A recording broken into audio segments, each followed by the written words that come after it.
at Kezar to the glory days at the stick.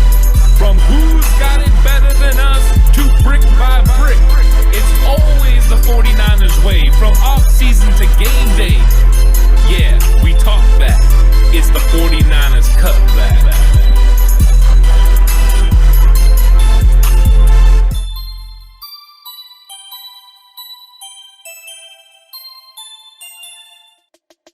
It's 49ers Cutback Podcast time. We have reached the end of the regular season. This is our last preview show of the 49ers regular season, and I am super hyped because we're playing the Seahawks.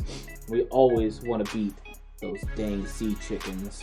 If you're a real Niners fan, it shouldn't take you much to get excited for this game. I don't care what the playoff stakes are. It's just like that was 2018. The Niners came, beat the Seahawks the last game of the year. It was exciting. I had fun. Gonna happen again. Maybe.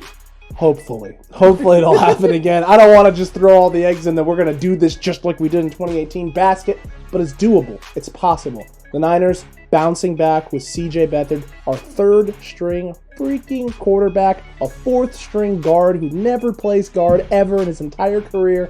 The fact that they were able to do that against the Cardinals, that optimism meter right now is off the charts. It's shit going off the Richter scale over here. I know we can get it done. It's going to be tough. We got some key matchups, though, that hopefully are going to help out with that, though. And, what are you feeling for the offensive key matchups for this game against those silly sea chickens up there in Seattle? The offensive key matchup for me is going to be CJ Beathard versus Jamal Adams. And Jamal Adams, as far as recognition of where Jamal Adams is, if he's near the line, if he's going to be blitzing, or if he's matched up against Jordan Reed or George Kittle or the occasional slot receiver. It is a big-time mismatch for Jamal Adams against Kittle or Reed. They are better than him. He's not that great in coverage. It's been proven this year by his performance that he's just not a top-level coverage guy. Where he is top-level is blitzing and putting pressure and also stopping the run. That's where CJ Beathard's got to locate him, find him, make the necessary blocking adjustments so that way the 49ers have ample time to get the run game going and to get the passing game going, and then get them in situations where they can take advantage of him. And if they do that, I think they can win this game, which I didn't think was a possibility a couple weeks ago, but now I do, the way the CJ Beathard operated in the last game. So finding Jamal Adams is going to be the key for the 49ers to win this game. Now, my offensive matchup is the 49ers offensive line and their blitz pickup. They're already going to be in a little bit of trouble down Trent Williams at left tackle. I'm assuming we will see Justin Skule back over at left tackle and maybe Tom Compton at right guard. Colton McKivitz. Paperclip maybe, who knows? Probably McKivitz at right guard. All I know is the first time they played Seattle this year, they were very successful bringing blitzes up the middle through the A-gap. Bobby Wagner was in Garoppolo's face all day. They only sacked him 3 times, but he must have got hit 12 to 15 times. And he ended up getting re-injured, and we haven't seen him since. So, thanks, line, with the great blitz pickup that day. It really needs to improve, though, for them to have a chance at winning. Beathard operates even a little slower than Garoppolo as far as reading the field, just to be expected. He's a guy that hasn't played a lot of football in the last couple of years. But he did show last week, if you give him the time, he will make the correct read and the correct throw. So that blitz pickup is going to be huge. Absolutely, and that's not the only position on the field in which we're down people and down key players. That's why my key matchup this week is our wide receiving core versus their ability, or in this case, without Deebo Samuel and Ayuk on the field, their inability to create separation. We've seen this issue when you don't have Deebo on the field. You flash back to week 1 when there was no Deebo and no Ayuk, and you were running Dante Pettis. No Richie James at that time either, so Kendrick Bourne and Trent Taylor, and they were struggling against that Arizona Cardinals secondary to create separation and create space other than George Kittle, and we remember George Kittle went down with a knee injury in that game, and that did not help us very much. RZKB is going to have to step up. Richie James is going to have to step up. Is there any chance we're going to see some Trent Taylor on the field? Potentially, I don't know. He's on the COVID list. He is on the COVID list, so who else then, guys, is going to be playing wide receiver? Probably Craycraft. It's not looking good for the receiving depth. their ability or their lack of ability that they've shown to create separation is going to be a problem. Thank God you have George Kittle. Thank God you have Jordan Reed. I think this is going to be the first week where we see the two of them on the field a lot together, and that's going to hopefully help give them some better matchups and some better opportunities to create some separation and create some space from these corners in their route running. They're going to have to, because if you're going to force C.J. Beathard to throw into tight windows all game long with pressure, especially with Trent Williams not playing, Skule not being at the guard position and now being over at tackle, and Tom Compton or McKivitz at that right guard spot, you don't know. It's a who's who of what is going to happen with that O-line against blitz pickup and coverage. And if your receivers aren't open or everything's tight in space, I shudder. Thank God it's not Nick Mullins back there throwing the football this week. C.J. Beathard have a little more hope, but it's still going to make his job very, very difficult if the receivers cannot create separation. Well, why aren't we thanking God for Ross Dwelly? You know exactly he'll be in there, but I think... What about Helm? What you're going to see, though, is Juice, right? Juice is going to be a big part of the game plan again. Him, George Kittle, and Jordan Reed. Jordan Reed will man that power slot. Absolutely. And they are mismatch problems for all the safeties, including on this team. And if you ever get matchup issues with Bobby Wagner, there are definitely mismatch issues there. Now, that's going to be interesting. All you have is Kendrick Bourne on the outside. I'm sure Richie James we will see. And then who knows what else they will do with the receivers. They still have Jordan Matthews, right, on the practice squad. They released him. They re-signed him last week, yeah. Oh, my God. Okay. Come on, horseshit. Anyways, they brought him back, and he's a possibility.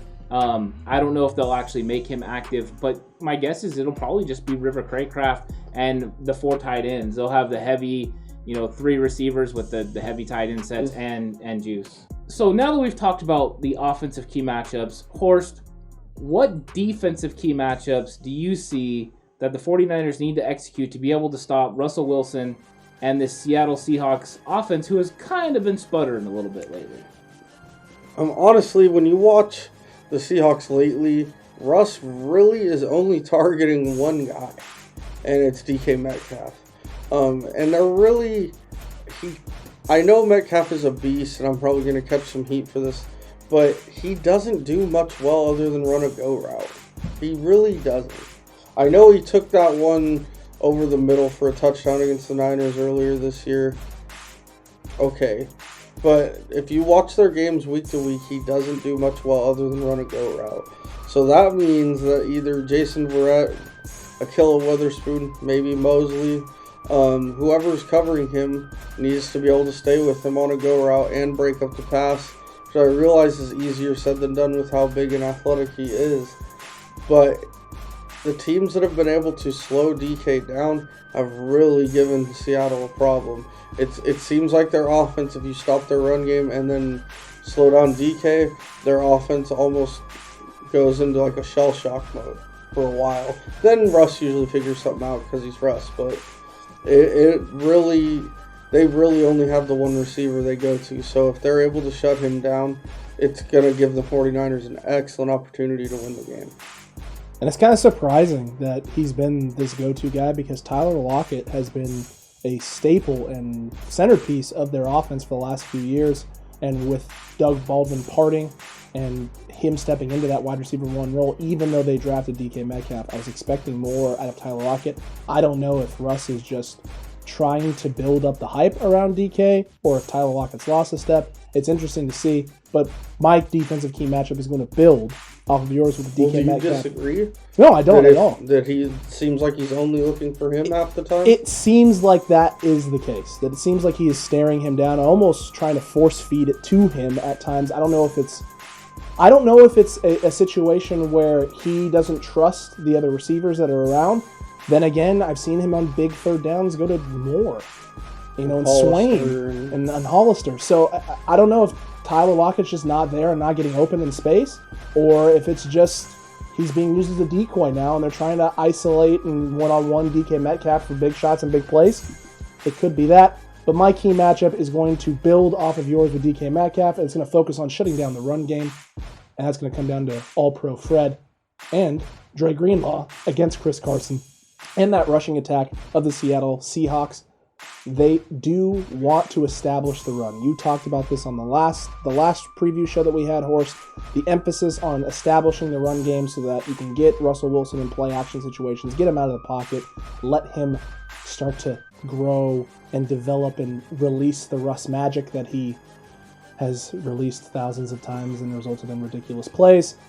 It's been a little bit under contained this year. It's been under control for the most part. The Russ magic is starting to dwindle a little bit like I've always hoped it would.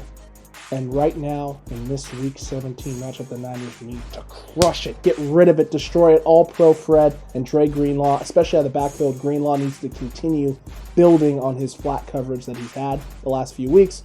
All-Pro Fred needs to continue to breaking up passes, getting sacks, tips. A couple picks would be nice this week, Fred. You do us a solid. That'd be great. But if they can slow down and or shut down Chris Carson and even Carlos Hyde when he's in there, and send a message that, you're not moving the ball here in the run, you're going to have to try and go one-on-one on the outsides, the Niners are going to have a chance to at least make their offense more predictable. And if the offense is predictable, you know what Robert Saleh is going to do. Yeah, I don't think a lot of people will remember too much about the last game. I think a lot of people blocked it out because they don't want to remember that Seattle ended up just hammering the 49ers. But the very first 3 defensive sets for the 49ers, the series, they absolutely dominated Russell Wilson and the Seattle Seahawks. The biggest complaint was always the 49ers offense got nothing done, and Horst mentioned that, with Aranis Grossu playing center and stuff, they were just getting dominated in the middle. And I think that Robert Saleh proved that he can fool Russell Wilson for a certain amount of time. I think actually as the season has went on, Robert Saleh has built from that performance and that his defense has been even better. So my key matchup is going to be Robert Saleh and the 49ers' ability to create pressure against Russell Wilson, because watching him play in the last few games, he looked uncomfortable in the pocket. He's not able to get away like he used to. When he does his little duck thing, he's getting grabbed. He used to just duck and then get away. It's not there. Russ looks like he's maybe lost a step. I don't know if he's beat up a little bit during the season, but he's definitely hurt from what he was at the beginning of the year when he was completely unlimited. Now he looks limited in the pocket, and that's a big step for the 49ers, because if the 49ers can put pressure on him and cause issues early on, I think that they can move the ball and get this game into where they're ahead. And if they're ahead, they have an opportunity to beat Russell Wilson and the Seahawks. If they are playing from behind, it will be a huge loss again. They're not built to play from behind. They have to be playing, right with them the whole time. So if the 49ers can put pressure on Russ and confuse him, they have the opportunity to cause turnovers and get some key sacks, which would be really nice. And maybe the 49ers can eke out a victory. So, Alex, if I understood you correctly, you said you enjoy the way Dre Greenlaw Bronco's out in the coverage. Oh, absolutely. He's a big fan of the Dre Greenlaw Bronco. Yeah. Everyone knows what the Bronco out is. Absolutely. That's not a made-up fantasy term. What an idiot. If you're ready to see Mr. Unlimited get limited on Sunday, then you need to check out our podcast. You need to subscribe. You need to hit the like button, ring that notification bell, and comment down below. You can even wish one of us a happy birthday on Sunday. I don't know who it is, but yeah, I wonder who that guy is. It's an extremely handsome, bearded fellow. That's not my birthday. Oh.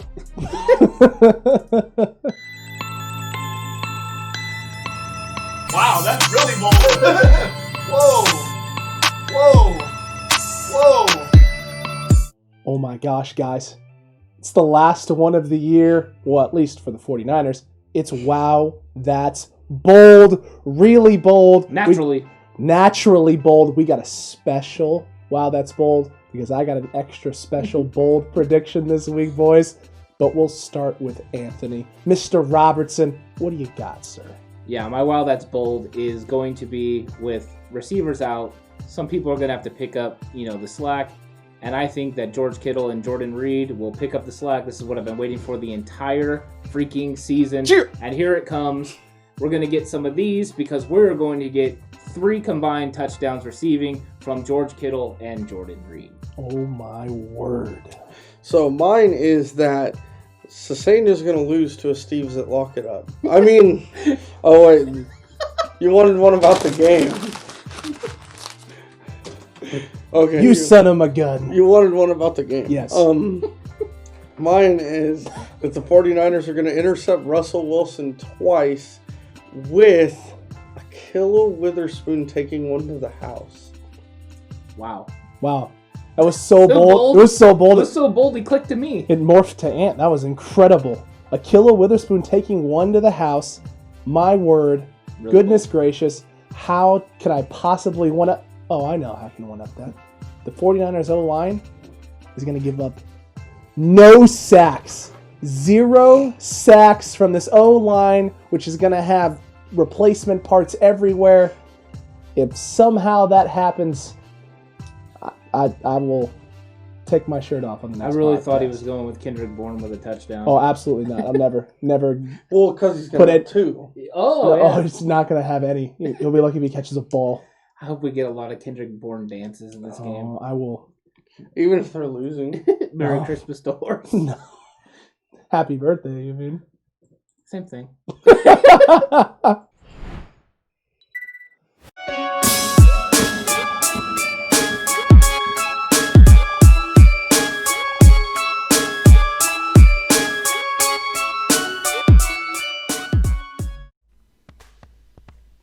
Oh, Razalgul.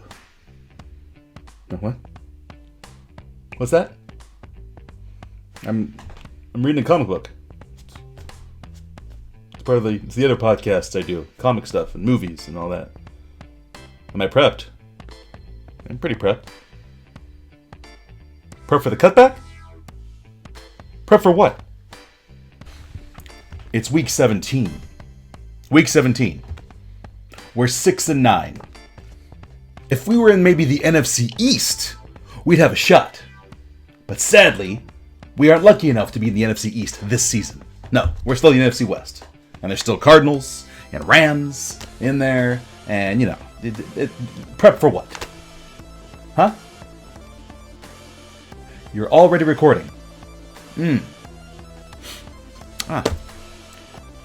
This is, again, week 17. You think you'd be better at, letting me know when we're on, instead of just tap me on the shoulder and ask me questions. And reading Batman. Yeah? You're something else. You know that? You are something else. It's week 17, and, well, yeah, it's week 17. And I'm not going to sit here and give you some uplifting speech. I'm not going to go all, Friday Night Lights on you. Be perfect. I'm not gonna sit here and get all Any Given Sunday Pacino on you. You gotta claw yourself out of hell with your fingernails. It's uncalled for. Let's just hope we can get through a game without getting injured. I mean, was the theme this season? You get an injury. You get an injury. You get an injury. Hey, I'm feeling okay. Are you? You get 2 injuries. That's the way the NFL gods had it this year for the 49ers, But hey, what I said last year, there's always next year. Yeah, that never gets old.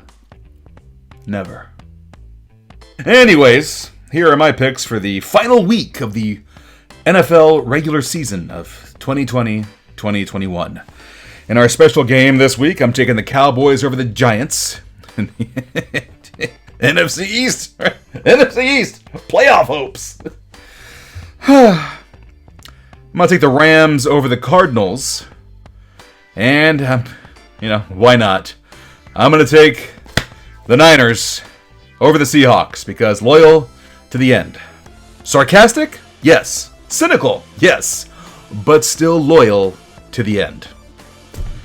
Anyways, with that said, it's been a pleasure this season being along with the 49er Cutback Podcast. To Robertson, Horst, and Sesenia, and everyone else who's been a guest on the 49er Cutback Podcast. It's been a great premiere season. Happy to be a part of this. And you know what? We'll see you all next season. And let's hope for a better year in 2021. Because, at least 2 steps above this one. Can we at least get that? That's not too much, right? Here's hoping to a better NFL season for the San Francisco 49ers. Please, no more injuries. Please. this Jimmy G, put him in a bubble for the offseason and no one touch him. Nobody touch Jimmy G or Kittle or anyone else. Just put them in bubbles. Whatever special powers they use for Cristiano Ronaldo that keeps the guy healthy, can we use that for the Niners? Like Ronaldo is like mid-30s, but his body is still late 20s. Okay, can we get that for the Niners this season, this offseason? Can we get that? Just a little bit. Maybe even the magic spray. Let's use the magic spray. At least that. Can we get some of that, please? That'd be nice. Where's my Batman book? There it is.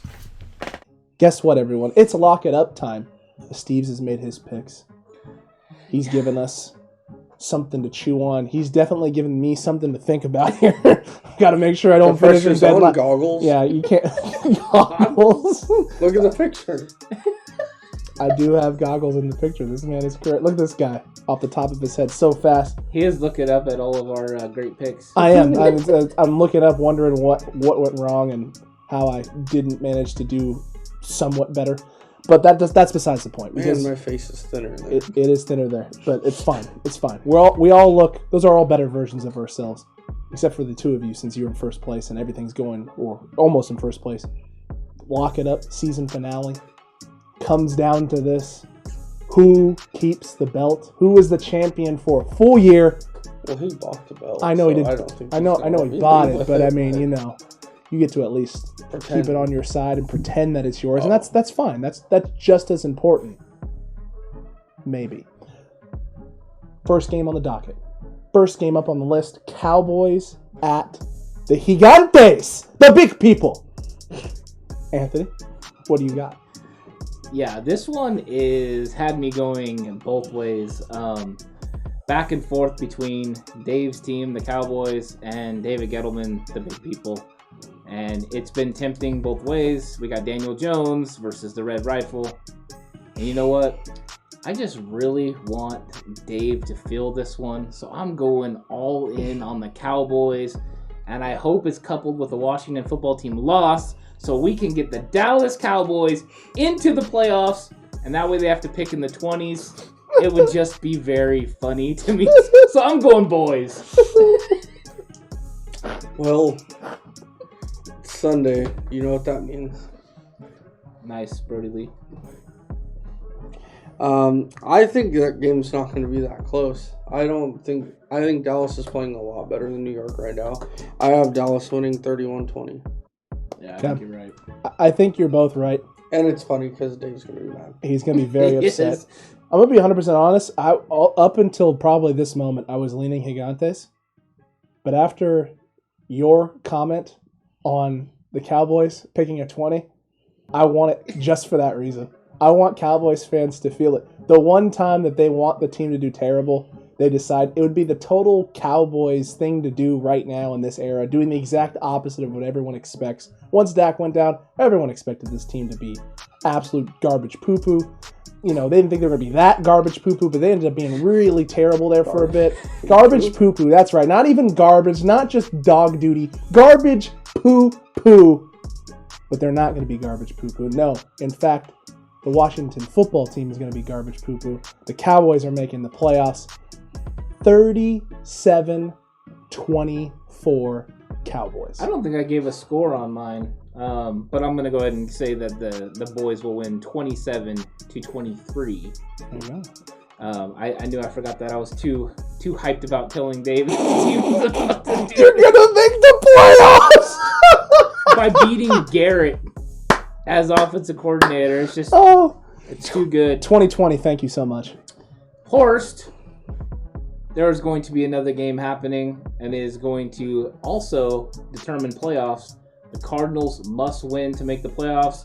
The Rams are going into the game without Jared Goff.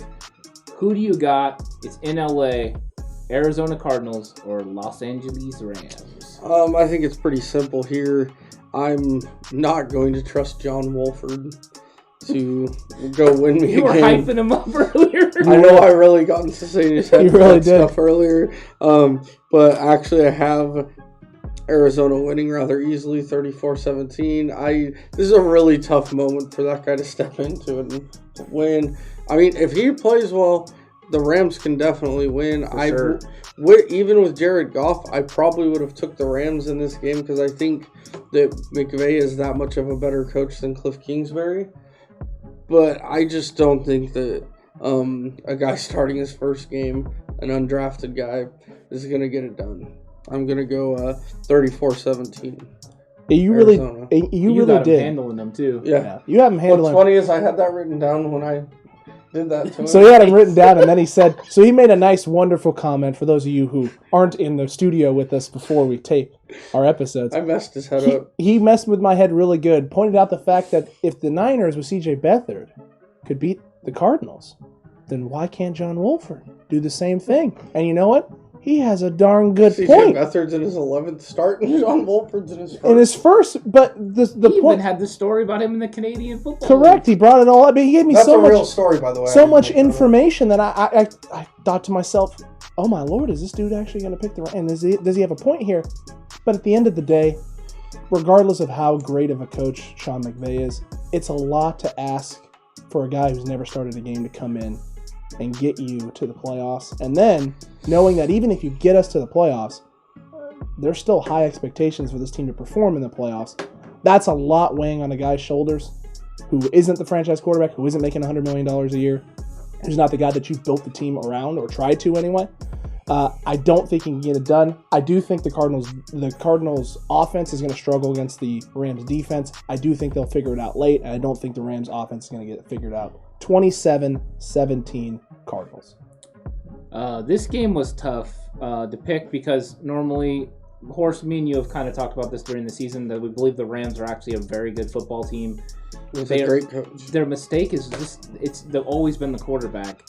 Now, It's personnel for them. if you would have told me that Mannion was the quarterback, or they had somebody, I know they signed Blake Bortles a couple days ago, He's on. and he's on their team. Is now. he back on? Yeah, the he's Rams? on their team. He was on the Broncos for a hop, skip, and a jump, and then they cut him after he got the COVID. But if that is your emergency quarterback, then it gives me a little bit of pause.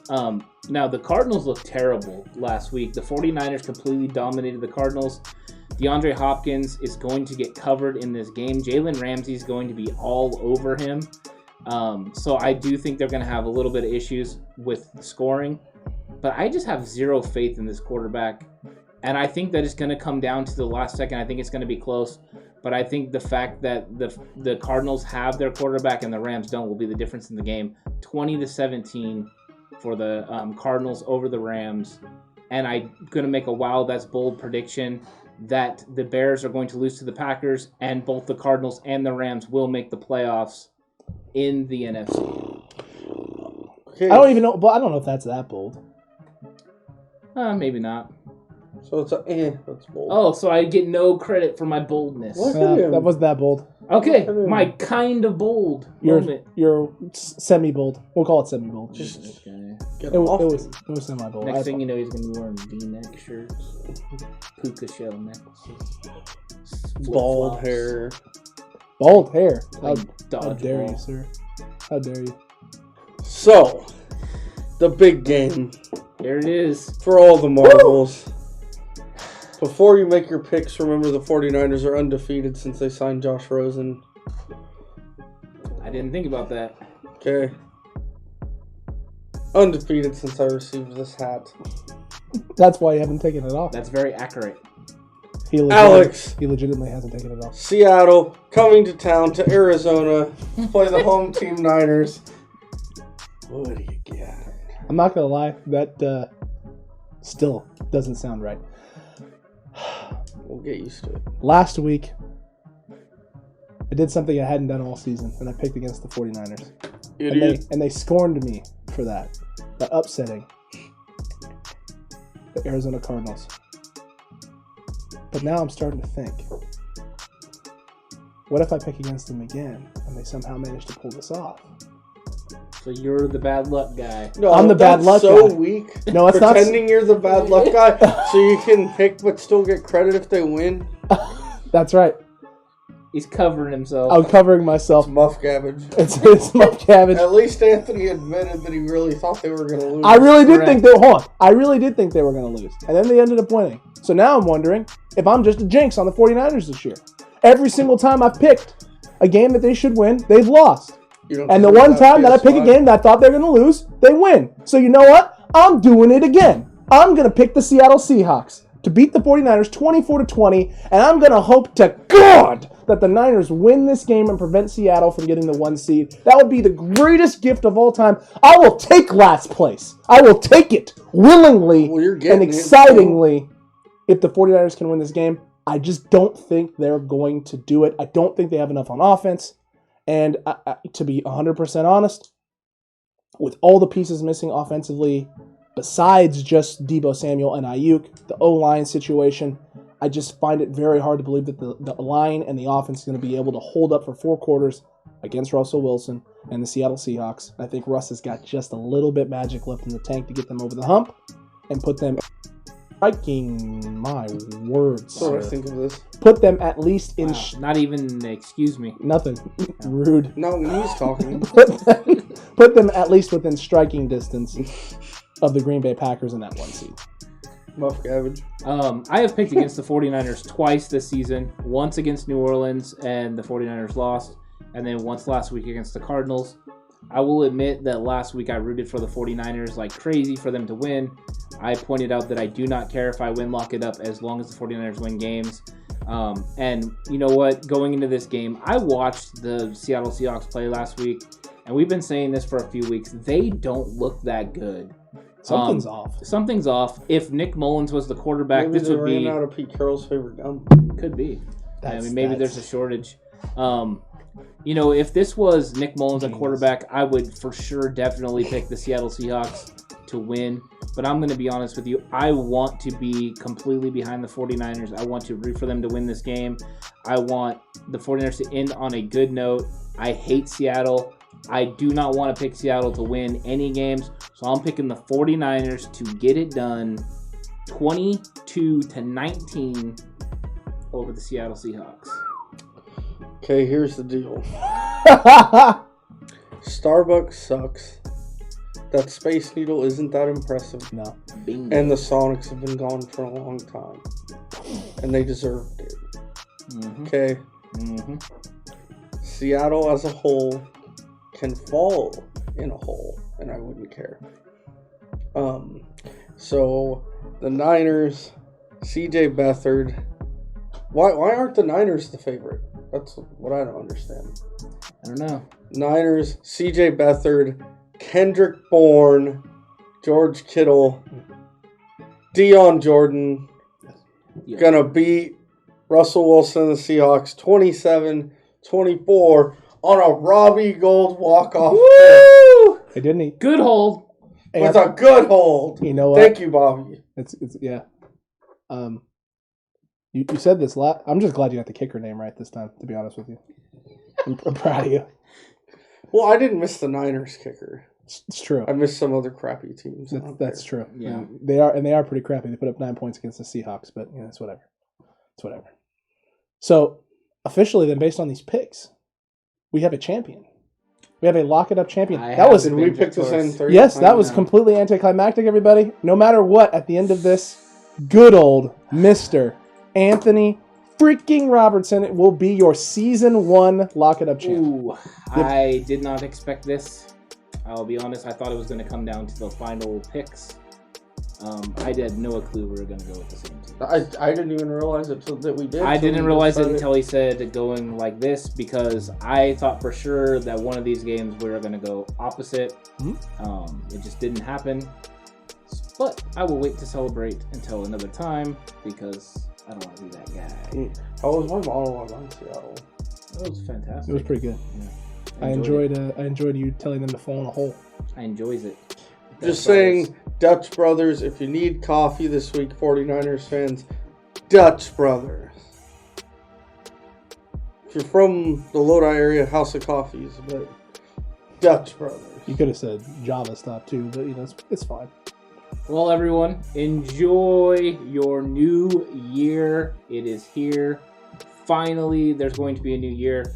Hopefully the 49ers start 2021 off with a big win. But you need to come back here for next Tuesday's episode at 5:30 Pacific. We are going to be breaking down the 49ers versus Seattle Seahawks with all the reaction and a glimpse into the season, a reaction about the 49ers season of 2020. We'll start getting into all of that because the offseason is going to start kicking off, and that is going to be an interesting time. We're going to find out all about Robert Saleh and where he's going, and also where some of these 49ers free agents are going to be going, if they're going to be returning, and what the 49ers are going to be doing in the draft. It's going to be a fun offseason, but we still got another game to get excited about, Horst. So we get to look forward to that on Sunday. Yeah, us big-time fans, save the flavor Sunday because we're not going to see it again until next September. 49ers football. It's too bad there's no playoffs, but oh well. Next year, we'll be back. I'm excited to see all these guys for one more time. Some of these guys, it's going to be the last time we see them in a Niner uniform. Enjoy it. Hope Russell Wilson takes a couple nice. Enjoy your New Year. He ain't my family. See you. Yeah, that's true. This is a big week. It's an exciting week. It's a sad week too, a little bit as well. You know, this, like you both said, this is the end of the season for us. This is the end of the season for the 49ers. But at the end of the day, it's an opportunity to root on your team one more time, to get to watch some guys play their last game in the 49ers uniform and hopefully come out with a big win against a rival team. It's also a week to get some evaluation and start looking forward to what's still to come. And the fact that 2021 is a fresh start. It's a fresh slate. Hopefully we get rid of the injury bug. The Super Bowl hangover is gone, and this team can start building forward towards getting back to a Super Bowl and getting that 6th elusive championship and finally finishing off that quest for 6 and trying to establish the dominance of a 7th championship and putting us up at the top of NFL franchises that have won Super Bowls. Another thing is, this is the last time Week 17 is going to be the last game of the season. Next year, it will be Week 18. That's true. Next year, there will be a lot of different records. It's not going to be 10-6 and 13-3 and stuff. It's going to be a lot different. So that's going to be something else that's going to be talked about all during the offseason. The extended schedule, the less preseason games, which we already saw this year, makes it hard for players who are undrafted to make the team to be able to show out. Will the NFL hopefully keep the same rules with the practice squad? I think they will. Hopefully they do, because I think with the 17-game season, they're going to need it. And going into this offseason, it's going to be so much fun to talk about all the moves and everything that's going to be happening. But I want to celebrate one more time the win over Seattle. Last year was so fantastic with Dre Greenlaw stuffing them at the 1-yard line, maybe even that half-inch line.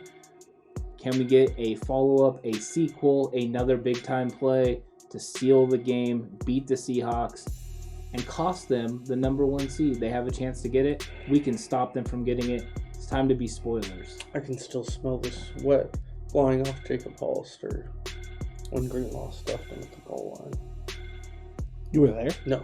Oh. I'm not sure I want to smell that. I have a really nice TV, though. Ultra high def. Nope, I'm just really excited. 12K? Oh, yeah. I'm really excited. Last chance to watch my team. Everyone have a good New Year's. Stay safe. Enjoy your birthday, Horst. Absolutely. Yeah, if you weren't sure, it was him. When I come back, I'll be 32. Old man. Everyone wish the Horst a happy birthday on Sunday. He's going to be turning 32. Or just now in the comments section. You really don't have to. It's okay. You should do it. Yeah, you should. You should. I think you should. He's a content gold mine, so let him know about it. He is. Well, hopefully, it's a big win. Hopefully, we got something to celebrate. I will promise you all one thing. If the Niners beat the Seahawks, there will be confetti in this podcast room on the next episode. That's right. I will follow through, and we will actually have a big fat celebration. A big fat sea chicken roast on Tuesday's episode. I will one-up Guarantee him. it. I will hit him with a water balloon during the episode. Let's if not the, stop doing if that. the Niners win, There's a lot of count on it. There's a lot of tech over here. So you do not want to miss that episode. Make sure you're here for the celebration of the 49ers, hopefully defeating the Seattle Seahawks, confetti, and water balloons are going to be present. No water It's going to be balloons. one heck of a blast. You're not going to want to miss it. It is the finale of our regular season, so make sure you come check it out. And you guys, you know what time it is. Let's chalk another one up. It's not time for water balloons. It's gonna be. You shouldn't have brought it up then. I definitely didn't bring up water I think balloons. his, brought I up think his confetti. nose is going to get wet. It's the largest target on my face, so there's a you're good. You're going to wet your beak.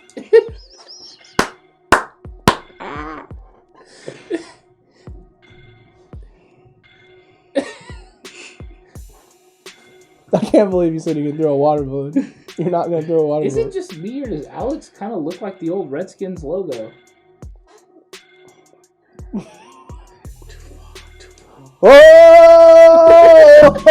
Oh! You know it's bad when I make a face.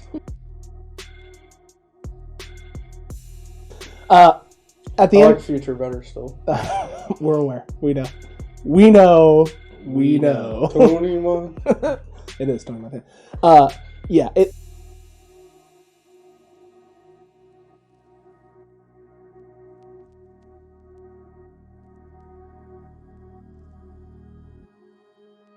Same idea. You get presents. Hey, same, I'm same- pretty close to Christ-like, so. Oh my. Oh, wow. Okay. David Koresh.